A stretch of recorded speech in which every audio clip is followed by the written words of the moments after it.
జగద్గురుభ్యో నమః. నమో వీరబ్రహ్మణే. వీరబ్రహ్మేంద్ర స్వాముల వారి బోధామృతంలో స్వామివారి బోధనలో 696వ పద్యం మనం ఈరోజు తెలుసుకుందాం. వీరబ్రహ్మేంద్ర స్వాముల వారు ఏమంటున్నారు అంటే, ఒక సంస్కారవంతమైనటువంటి పూర్వజన్మలో సంస్కారవంతమైనటువంటి కార్యక్రమాలు చేస్తే తదుపరి జన్మలో, అంటే ఇప్పుడు ఉండేటటువంటి జన్మలో తనకు తానుగా శక్తిమంతుడవుతాడు అని చెప్పేసి వీరబ్రహ్మేంద్ర స్వామి వారు బోధిస్తూ ఉన్నారు. మన ఉదాహరణకు కొన్ని జీవిత చరిత్రలు మనం చూసినట్టయితే వాటిల్లో ఆయా చరిత్రల్లో మనకు ఆయా మహాపురుషులు, దివ్య పురుషులు ఎవరైతే ఉన్నారో వాళ్ళంతా కూడా పుట్టుక చేతనే వాళ్ళు దివ్యజ్ఞానులుగా కనిపిస్తూ ఉంటారు. అంటే వాళ్ళకు పూర్వజన్మ సంస్కారం వల్ల చక్కగా వాళ్ళకు జ్ఞానం అనేటువంటిది తొందరగా అలవడుతుంది, యోగ విద్య తొందరగా అలవడుతుంది. వాళ్ళు బాగా కష్టపడాల్సినటువంటి అవసరం లేదు. కానీ ఎవరికైతే సంస్కారం లేదో, పూర్వజన్మ సంస్కారం అనేటువంటిది ఎవరికైతే ఉండదో అటువంటి వాడికి శక్తి అనేటువంటిది సమకూరదు అని చెప్పేసి వీరబ్రహ్మేంద్ర స్వాముల వారు చెప్తా ఉన్నారు. సత్యశీల ధర్మ సంస్థాపనార్థమై యుగ యుగాల పుట్టు వందుచుండ్రు, సహజ శక్తి గల్గు సంస్కారులలోను కాళికాంబ హంస కాళికాంబ. సత్యశీల ధర్మ సంస్థాపనార్థమై, మహానుభావులు ఎందుకు పుడతారండి అంటే సత్యము, శీలము, ధర్మము ఇవన్నీ కూడా నిలపడానికి మహానుభావులంతా కూడా ఉద్భవిస్తూ ఉంటారు. దివ్య పురుషులంతా కూడా ఉద్భవిస్తూ ఉంటారు. వాళ్ళు ఆ విధంగా ఉద్భవించడానికి కారణం ఏమిటంటే వాళ్ళ యొక్క పూర్వజన్మ సంస్కారం అన్నమాట.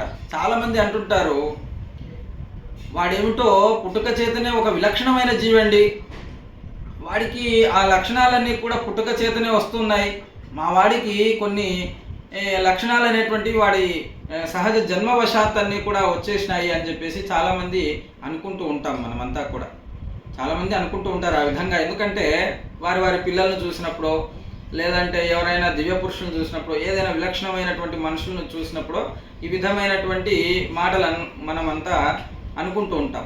కాబట్టి ఇక్కడ మనకు అర్థమయ్యే విషయం ఏమిటంటే, వీళ్ళకంతా ఈ విధంగా ప్రత్యేకత అలవడడానికి కారణం ఏమిటి అని మనం ఒక విధంగా ఆలోచిస్తే, అక్కడ స్వామివారి పద్యరత్నంలో ఏం చెప్తున్నారు అంటే, వాళ్ళ యొక్క పూర్వజన్మ సంస్కారం అనేటువంటిది ఒకటి ఉంటుంది.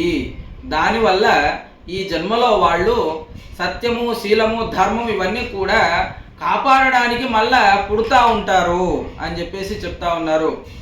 ఒక విధంగా అప్రత్యక్షంగా తెలియజేసేది ఏమిటంటే, వీరబ్రహ్మేంద్ర స్వామి పూర్వజన్మ సుకృతం వల్ల ఈ జన్మలో దివ్య పురుషుడు మహానుభావుడుగా ఆది నారాయణ స్వరూపుడుగా ఆయన జన్మించడం అనేటువంటిది ఇక్కడ తెలియజేస్తూ ఉన్నారు.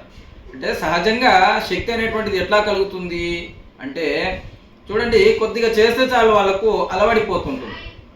ఏదైనా ఒక శిల్పం కావచ్చు, ఒక సంగీతం కావచ్చు, ఒక విద్య కావచ్చు, ఏదైనా తీసుకోండి, అది కొద్దిగా మొదలు పెడితే చాలు అది ముందరికి చాలా వేగవంతంగా వెళ్ళిపోతూ ఉంటుంది. వాళ్ళు దాంట్లో నిపుణత్వ సిద్ధి అనేటువంటిది పొందుతారు. దాన్ని ఆమూలాగ్రంగా గ్రహించేస్తూ ఉంటారు. ఎందుకు అలా వస్తుంది వాళ్ళకి అంటే, ఇప్పుడు ఏమంతగా నేర్చుకోలే, ఇప్పుడు దాన్ని అభ్యాసం అంత చేయలేదు, అయినా అది పూర్తిగా వాళ్లకు అలవడిపోయింది.